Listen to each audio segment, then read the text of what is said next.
श्रीमन्नारायण नारायण हरि हरि ओम। श्रीमन्नारायण नारायण हरि हरि ओम। श्रीमन्नारायण नारायण हरि हरि ओम। कह रघुपति सुनु भामिनी बाता, मानहु एक भगति करना था। श्री रामचंद्र जी शबरी को भामिनी कहा है, जबकि भामिनी नवयुवक युवतियों कहा जाता है। जैसे राजा दशरथ जी कैकेयी को गजगामिनी, भामिनी, मृगलोचनी आदि कहा करते थे, तो उसी प्रकार से श्री रामचंद्र जी उसको जो है भामिनी कह करके संबोधन किए। वो प्रेम था। पांडवों के साथ कुरुक्षेत्र भगवान का आना, पार्वती पर्वत, नारद जी, धौम महाराज, भगवान वेद व्यास, बृहस्पति, भरद्वाज मुनि ऋषियों के साथ, परशुराम जी, वशिष्ठ, इंद्र, प्रमद ऋषि, तीत्र महाराज, गुरुमद, असित, कच्छीवान, गौतम ऋषि, अत्रि महाराज, विश्वामी, सुदर्शन, आज सब ऋषि वहाँ थे। भगवान पहुँचते हैं। एक संत का रहा संसार के लिए संसारी आते हैं, लेकिन बताइए एक संत है, इतने सारे संत बिना बुलाए अपने आप आ गए उनकी मृत्यु के समय।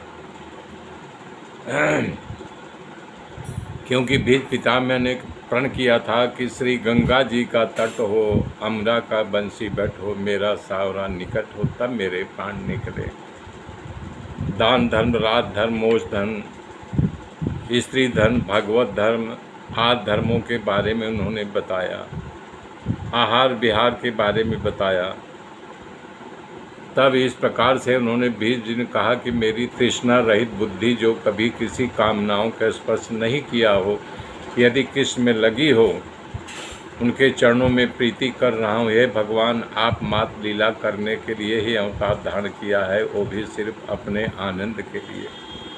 त्रिभुवन में मुझे कृष्ण के समान और कोई सुंदर नहीं दिखता है, जिसका श्री विग्रह तमाल वर श्याम है, सूर्य की किरणों जैसा पीताम्बर रेशमी वस्त्र अत्यंत शोभायमान है, और कमल समान मुख पर बाल की लट लटक रही है। ऐसे अर्जुन के प्रिय सखा कृष्ण में हमारी निष्कपट प्रीति हो। युद्ध में कवच धारण करने पर मुख के पसीना धूल लगा, मुखड़ा बिखरा हुआ, बाल चेहरे पर से पसीने की बूंद टपक रही है। उस भगवान को हमारा शरीर, अंतःकरण और आत्मा समर्पित कर रहा हूँ।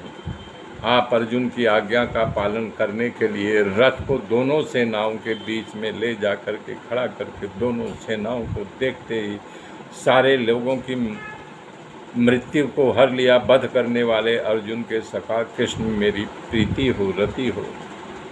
युद्ध के प्रसंग को याद करते हुए भीष्म दादाजी कह रहे हैं कि जब अर्जुन ने आपको दोनों सेनाओं के बीच में रथ को ले जाने के लिए तब आप रथ को बीचों बीच खड़ा कर दिया। जब मुझे और गुरु द्रोण अर्जुन ने देखा तो वो भयग्रसित हो गया, भयभीत होकर रथ पर बैठ गया।